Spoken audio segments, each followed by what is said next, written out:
I ought to concentrate on my guests.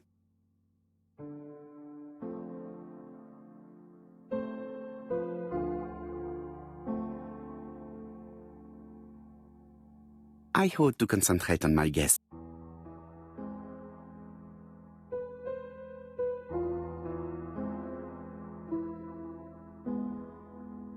Franklin Clark always seems at ease, regardless of where he is. Something that's unique to people who travel.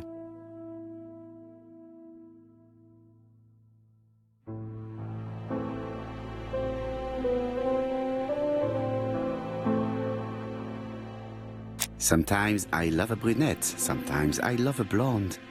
That's what the song says.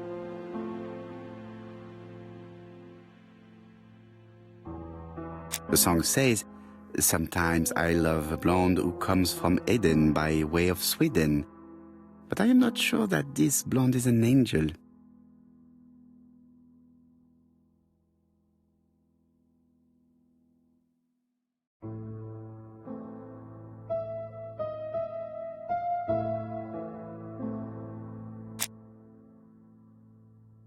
Donald is always on edge.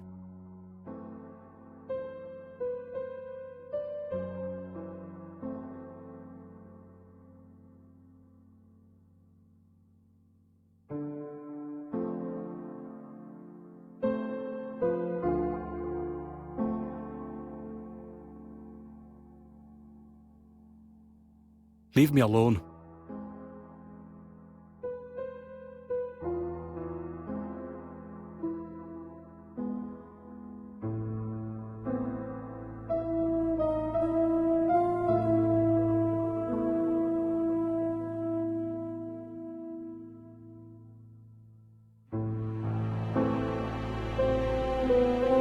Leave me alone. Donald Fraser is very nervous at the moment, even if he's trying hard to control himself.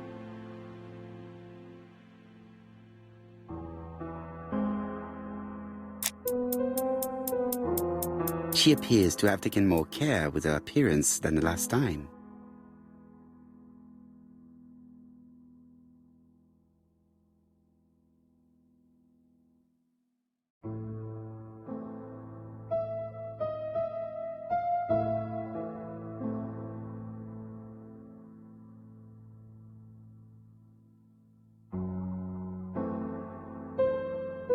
Mr. Poirot, I don't like being stared at. If you have something to say, would you please say it to me?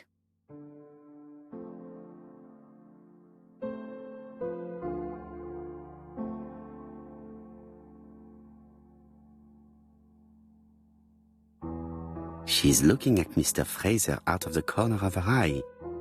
Did she make herself beautiful for him?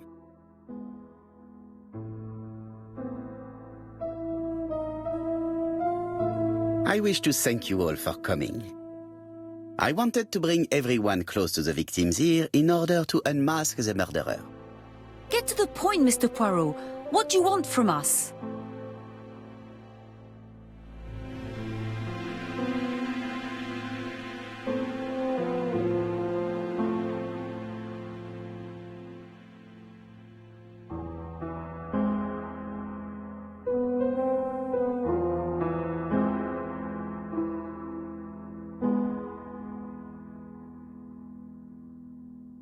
Megan, dear girl, please be patient.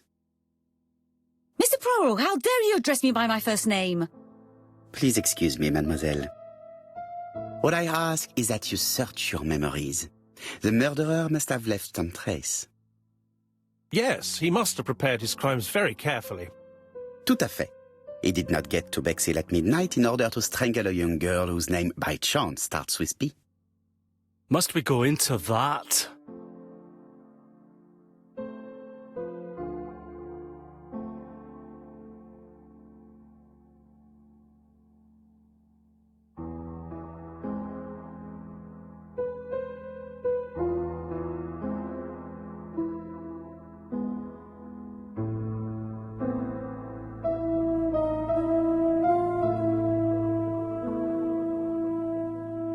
No, of course, not if it makes you uncomfortable. Come on, Mr. Poirot. I imagine we all feel terribly uncomfortable about these murders. It's true. We've to catch the killer, not be spared the gory details.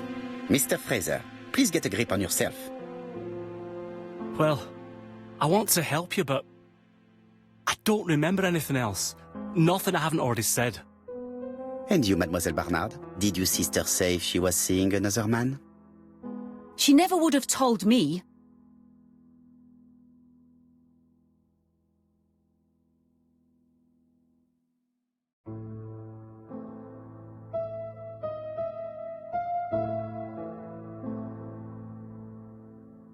Why would she hide the fact from you? Betty knew I didn't approve of her behaviour. Her flirting was spoiling any chance she might have had. Tell me, mademoiselle, what did you talk about with your sister? Silly things. Her new dress. She wanted a pair of black stockings to go with it. Mother bought her a brand new pair. The day it happened, she was crying. And to think that Betty never even wore them. Poor Mummy. Your sister used to sing, I believe. Did she ever perform in public? She dreamt about it, but she had a very bad cough. It troubled her greatly. She had to cancel auditions and miss lots of opportunities. A pity. Yes, she sang well, but that doesn't tell us much about the murderer. Qui sait? In any case, we now have enough information to draw up a relatively precise psychological profile. Let us now try and get our brain cells to work.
So, ladies and gentlemen, we can now surmise without too much risk of error that our adversary is calculative, sure of himself, a seducer, of outstanding intelligence, that he has plenty of self-control, and that he likes railways.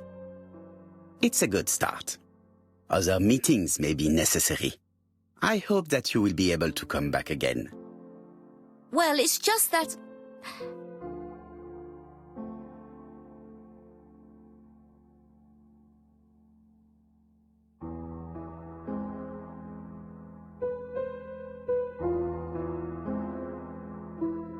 Well, Mademoiselle Drower, do you wish to help us or not? Oh, Mr. Poirot, don't be so harsh. It's normal that people helping with this inquiry should be reimbursed. Starting with you, Miss Drower, please allow me to pay for your train tickets. Oh, sir, I cannot accept. But you must. Mademoiselle, I may not be rich, but my brother left a fortune which will be mine. Mr. Clark, that's very generous of you. Well, someone has to foot the bill. Mr. Poirot, would it be possible for you to come back to Devon? Lady Clark has expressed a wish to see you. We'll adjust her medicine so she'll not be too drowsy. But of course, I shall come the day after tomorrow if it is convenient. Thank you all for coming. We will meet again soon. The meeting was most fruitful. Really? Hastings, I believe now we have everything we need to find a common point between the victims. Now it is time for us to use our grey matter. Let us now try and get our brain cells to work.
The first two victims suffered from bad throat, and that was precisely the specialty of the third victim, Dr. Clark. We have a lead. It would pay to take a closer look at the medical records of Dr. Clark's patients. We'll do so during our next visit to Churston. I will do it myself, mon ami. You must remain in London just in case ABC sends us another letter. Very well, as you wish.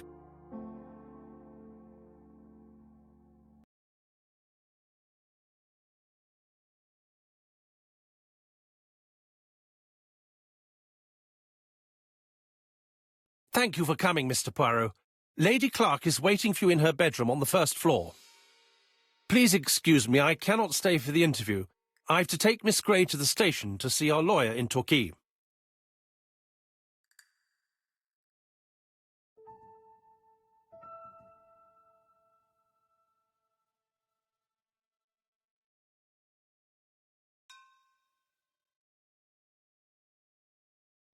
Are you going on holiday, mademoiselle? Not exactly, Mr. Poirot. Miss Gray very kindly stayed with me to settle my brother's affairs, but naturally she prefers to find a position in London. Ah, très bien. I'll be absent all morning, Mr. Poirot, but the nurse is coming soon. She's to ensure that the dose of medicine doesn't make our patient drowsy. Thank you, Mr. Clark. Have a nice trip, mademoiselle.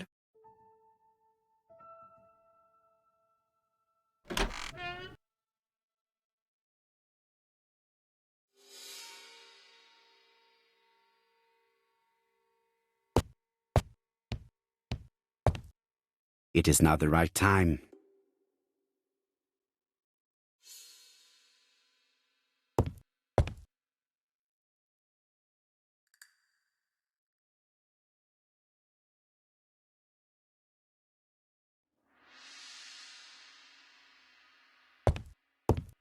It's closed.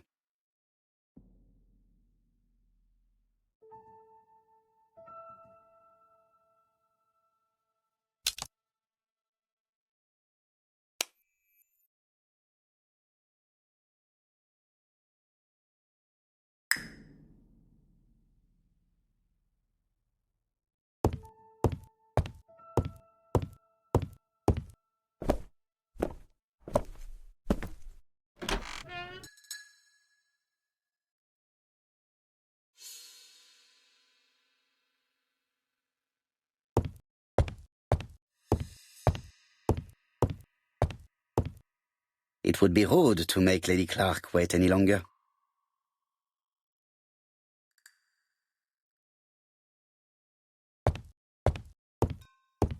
It would be rude to make Lady Clark wait any longer.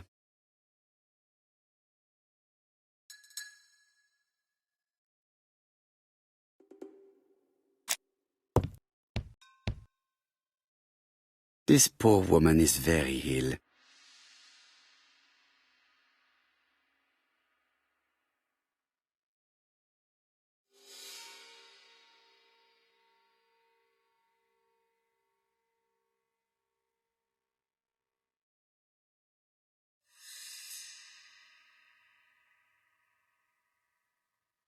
Please tell the nurse to hurry. Please.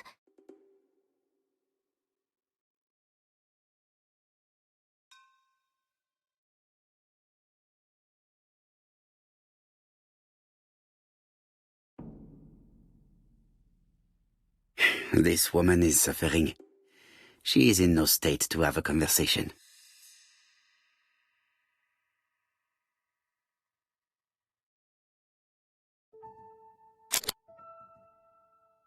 Mr.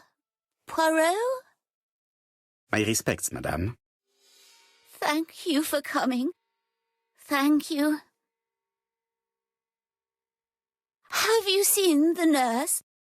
She should have been here by now. Oh, I'm sorry.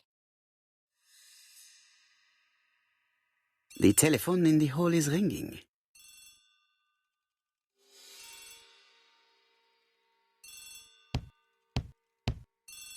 Lady Clark is in pain. I have to give her an injection of morphine to ease her suffering.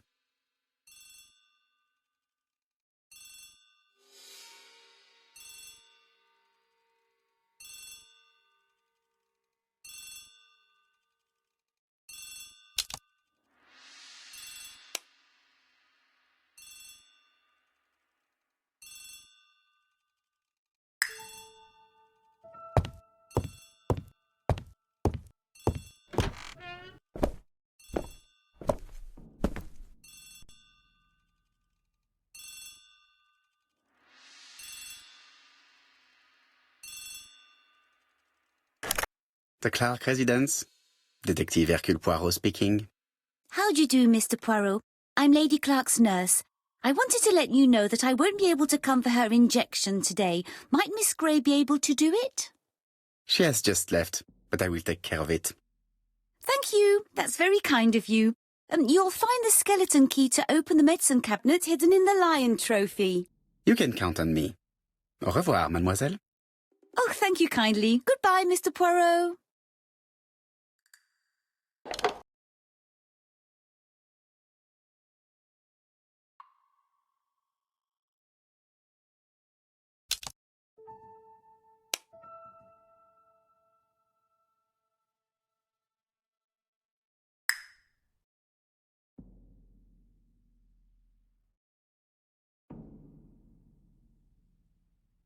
Lady Clark is in pain.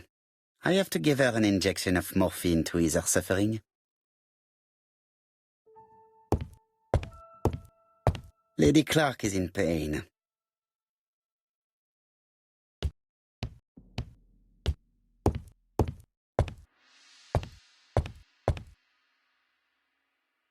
Lady Clark is in pain. I have to give... Lady Clark.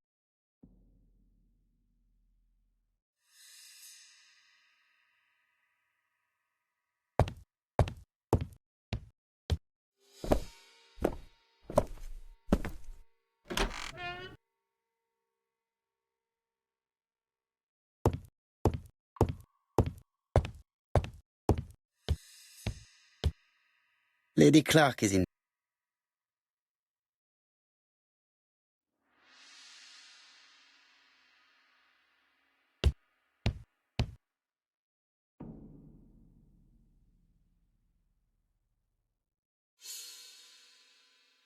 Lady Clark is in pain. It's closed.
Lady Clark is in pain.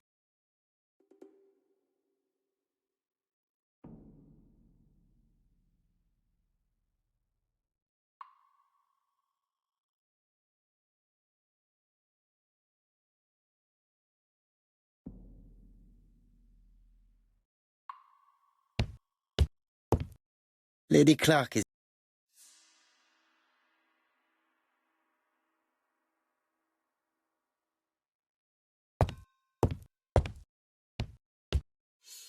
Lady Clark is...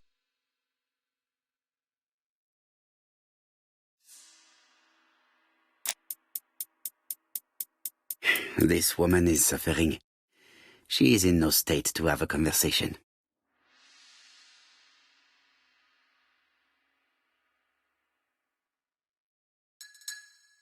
Please tell the nurse to hurry. Please.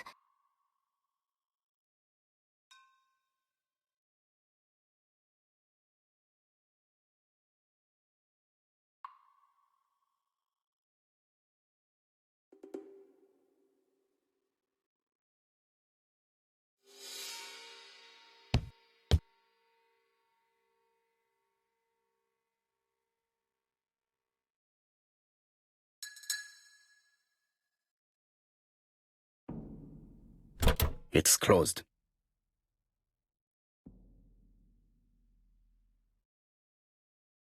Lady Clark.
Here is the skeleton key.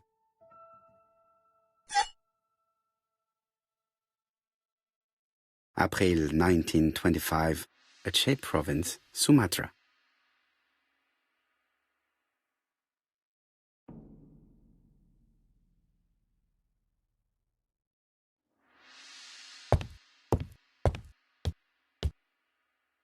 It is not the right time.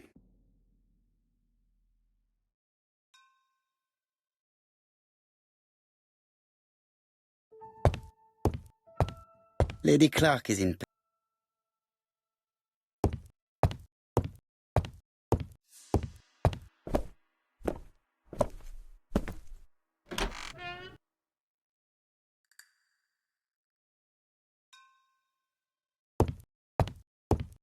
Lady Clark is in pain.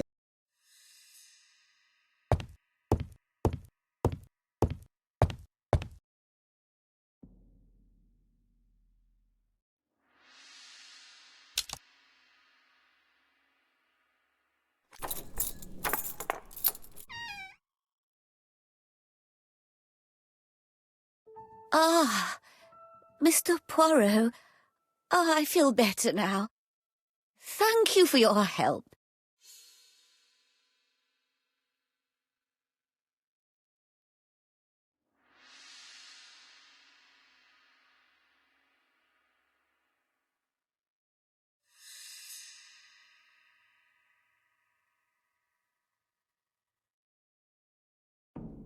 You asked for me, chère madame?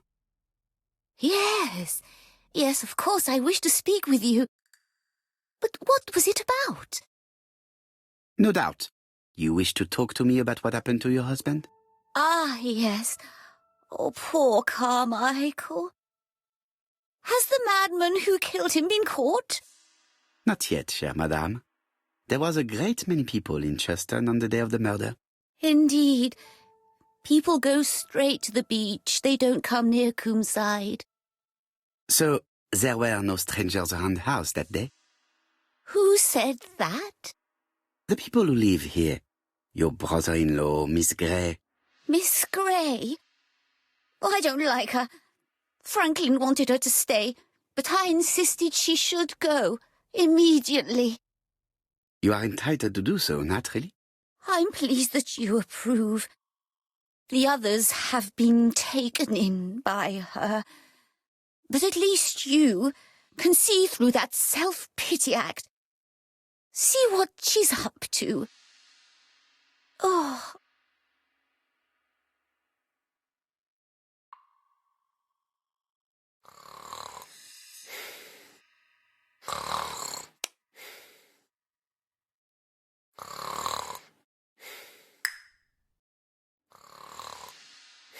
She is sleeping.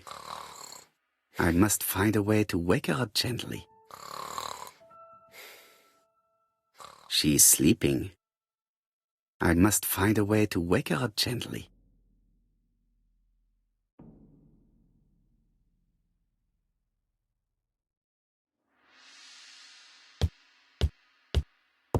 This subject would probably be useful to me.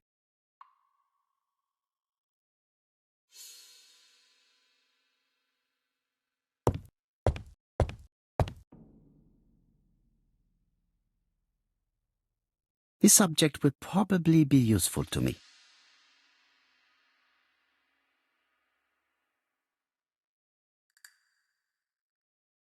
I've finished with this subject.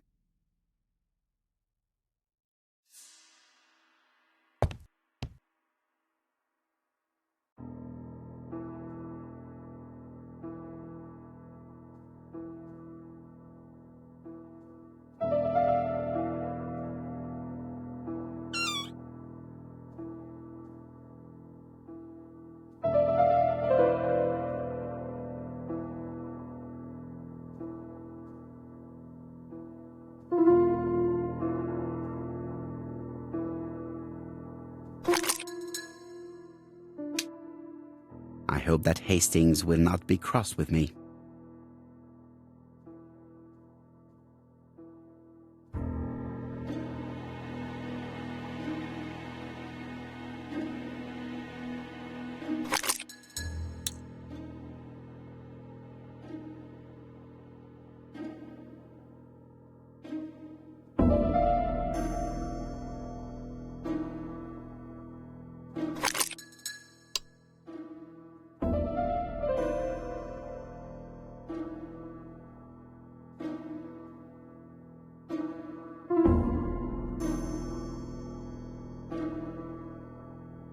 Does not make any sound.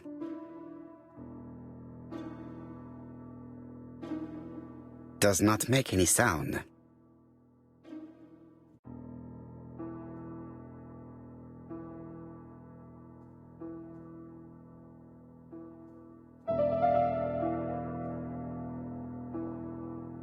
This part appears to be working. This part appears to be working.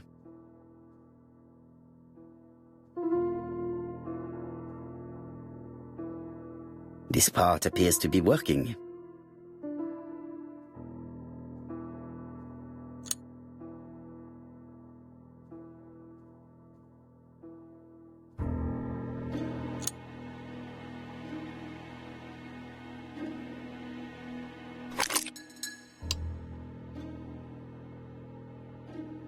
The bronze comb is preventing me from positioning this one.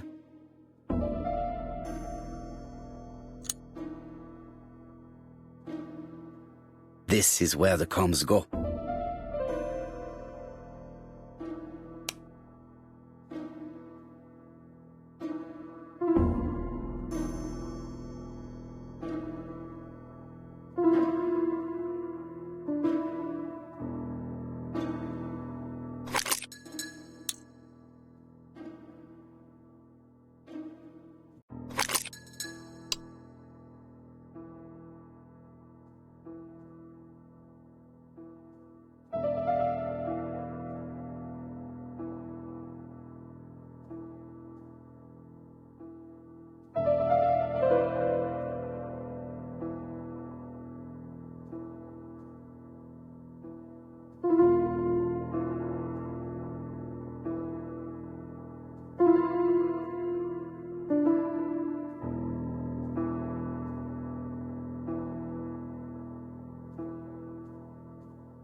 I've finished with this subject.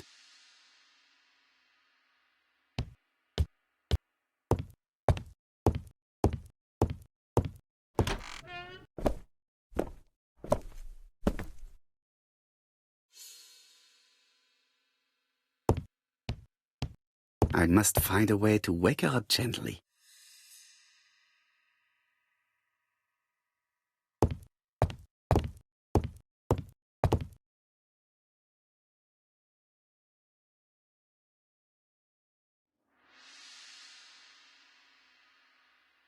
April 1925, Aceh Province, Sumatra.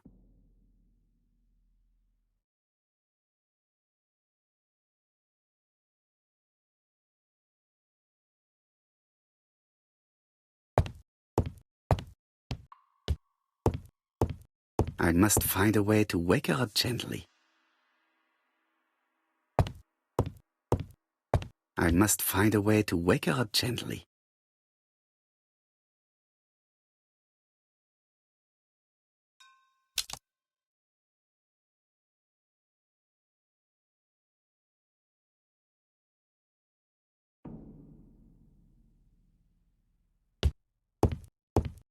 I do not need to make a telephone call now. It is not the right time.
This subject will probably be useful to me.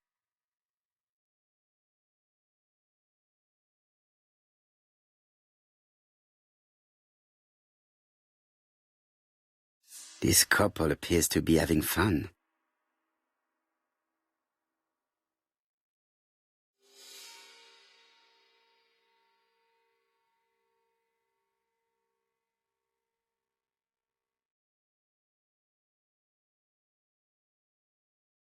Lady Clark and Sir Carmichael were very happy, but they did not have any children.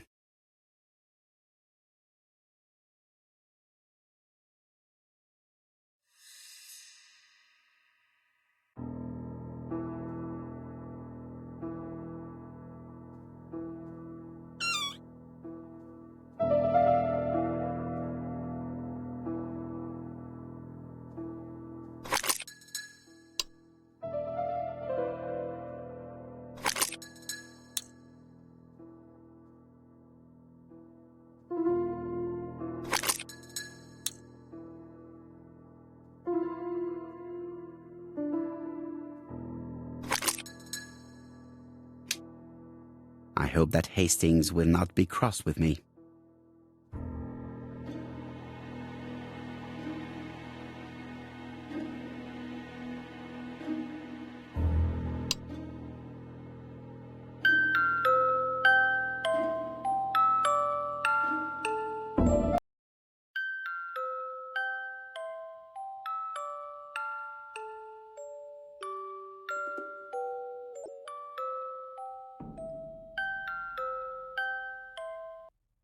Oh, what are we talking about?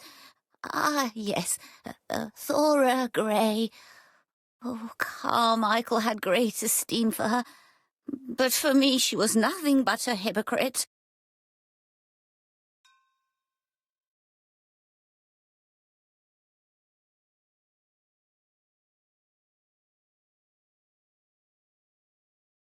Miss Grey was a hard worker, though. Thank goodness. Fortunately, she was good at her job. I don't see why you all think you should have to defend that girl.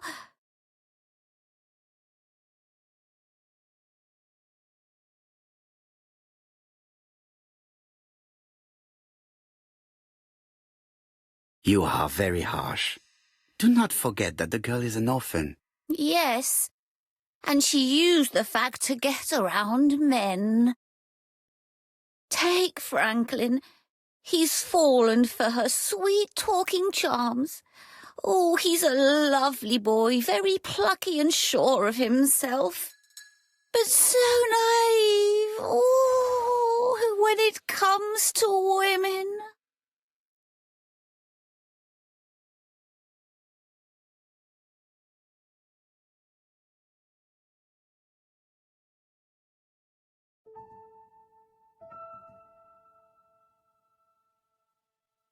Miss Grey did look after you very well, though.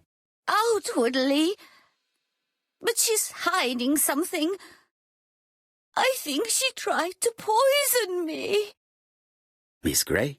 A poisoner? But everybody appears to like her. It proves she knows what she's doing. She's manipulative and she's a liar. A liar? Let's see, didn't she say that on the day of the crime nobody was around Coomside? That is correct. Well, at 11 o'clock I saw her talking to someone. Really? And what was this man like? An ordinary sort of man with a very plain face. Oh, I don't remember well. Was he a gentleman? No, he was not a gentleman. It would be best to leave her to sleep now. The telephone in the hall is ringing.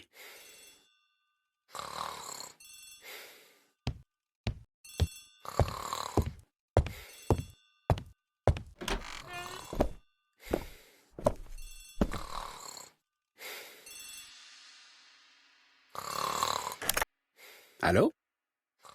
Poirot, is that you? Hastings here. Thank you for calling. Have you received a new letter from the murderer? No, thank goodness. How are things in Churston?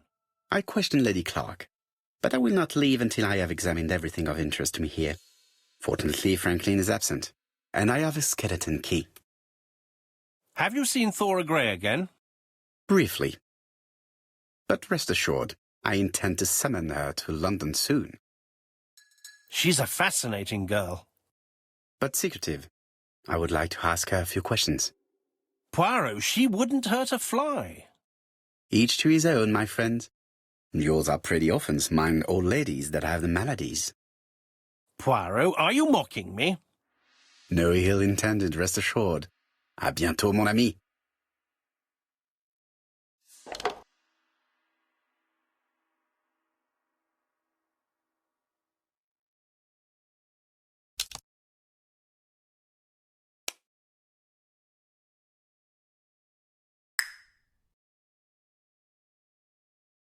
How am I going to open this trunk?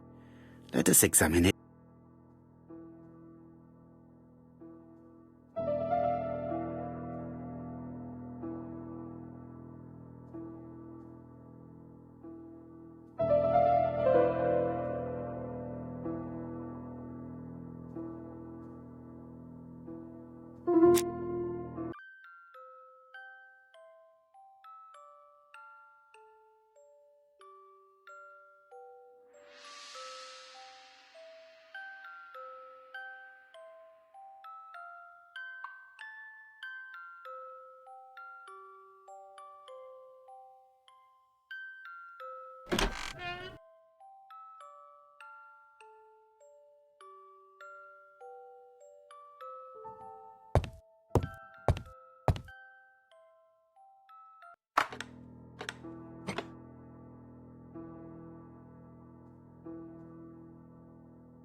Alaska.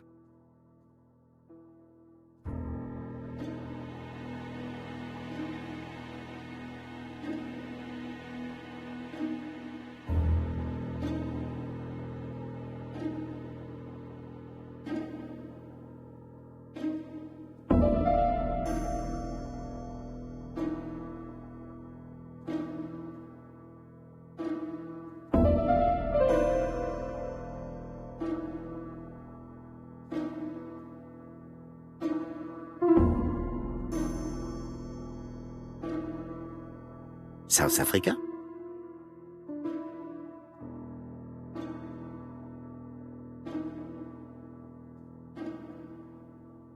Libya.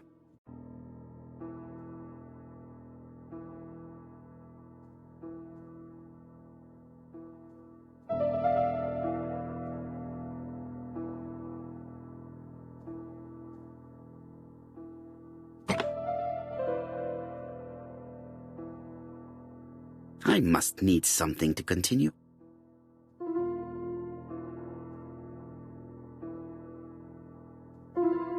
I must need something to continue.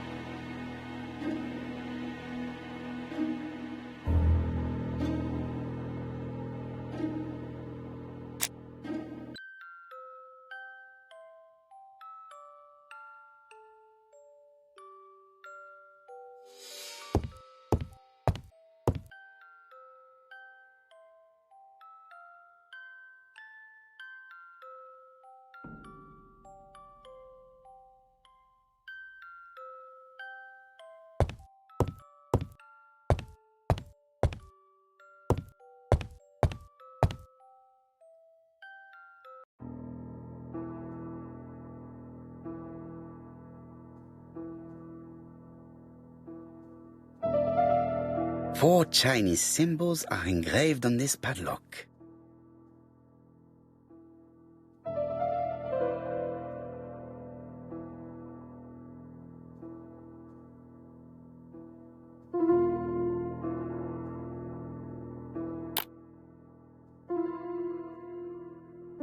I won't manage to do it randomly. Should I look at the rest of the facade, maybe? Well, the characters engraved on this disc resemble those engraved on the padlock.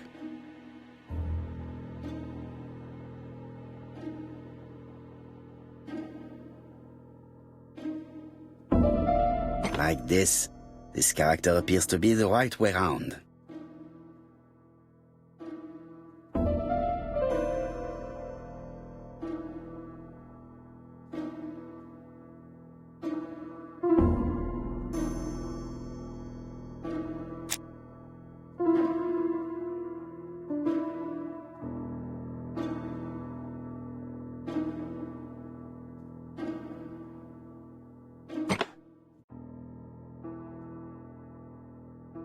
Like this character appears to be the right way round.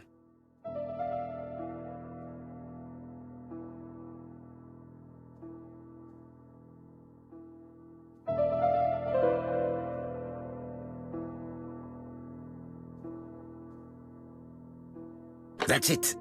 This character appears to be the right way round.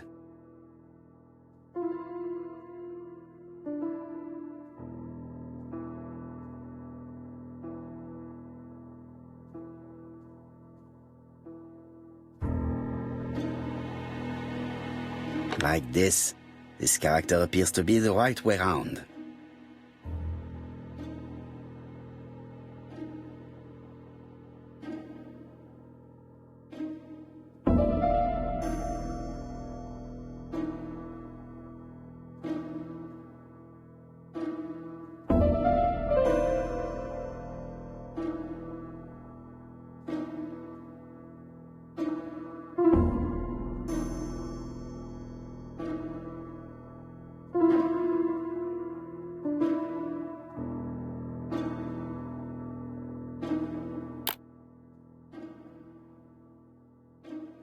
No, it's not the right code.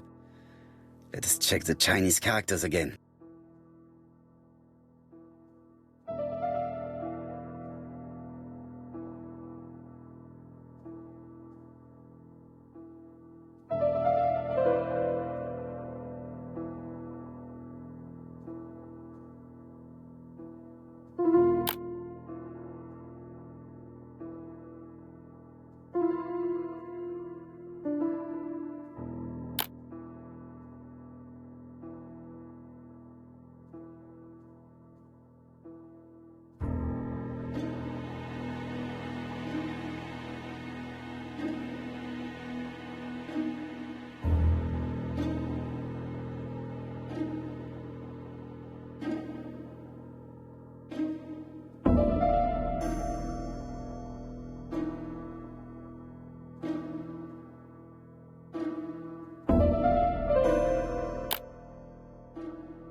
No, it's not the right code.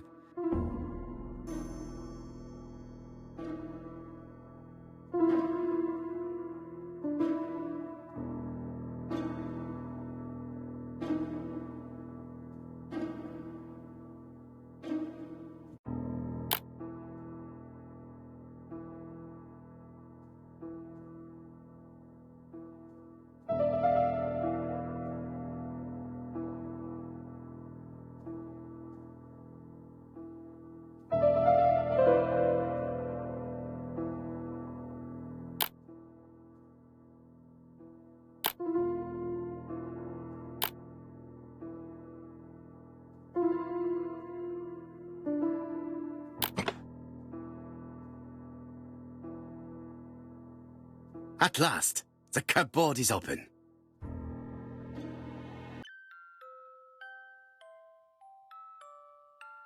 The Railway Children, E. Nesbit.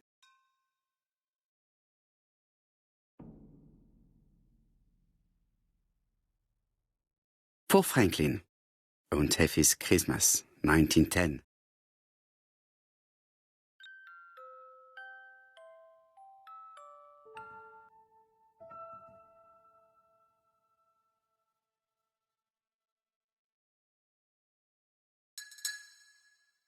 Genteel and wild, English countryside revisited.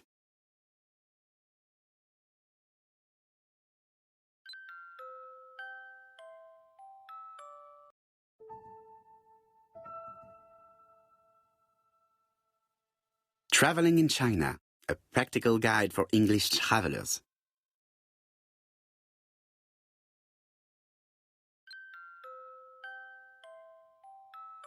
Helmet, flask and rifles, Franklin is very well equipped.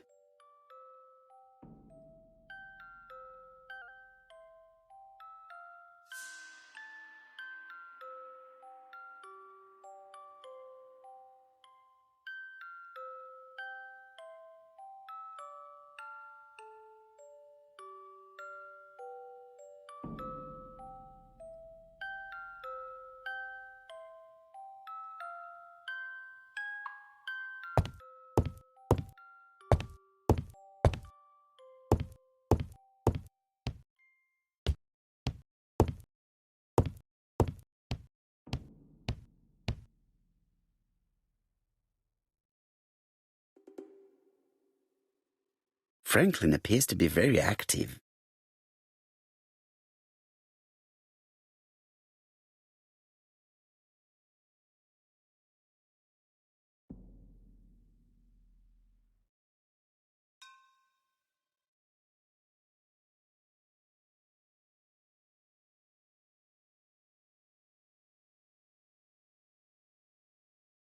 Franklin Clark appears to be a typical British gentleman, a good sportsman, a hunter, a traveller.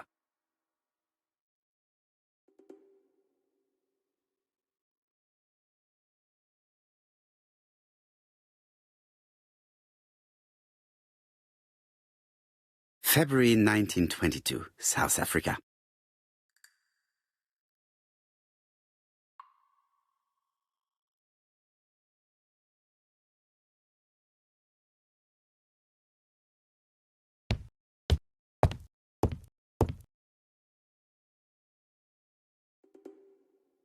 July 1920, Alaska Peninsula.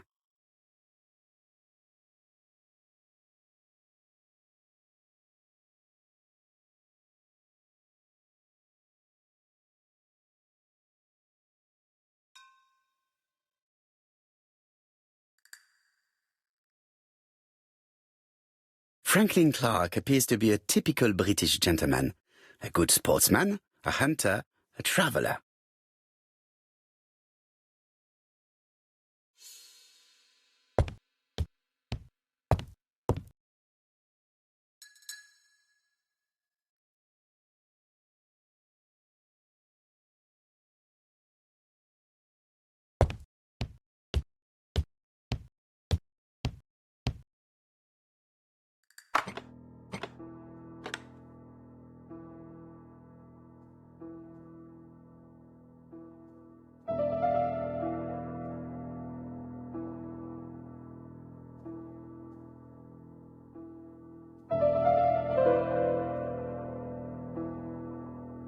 South Africa?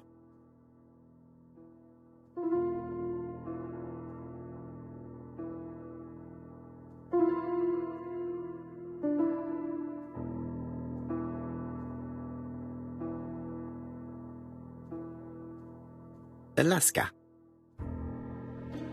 This plate appears to be able to move, but something is blocking it.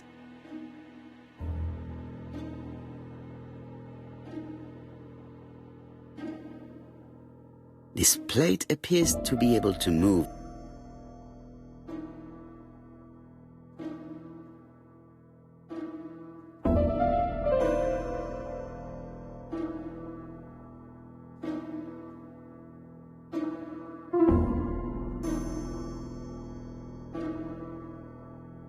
Brésil.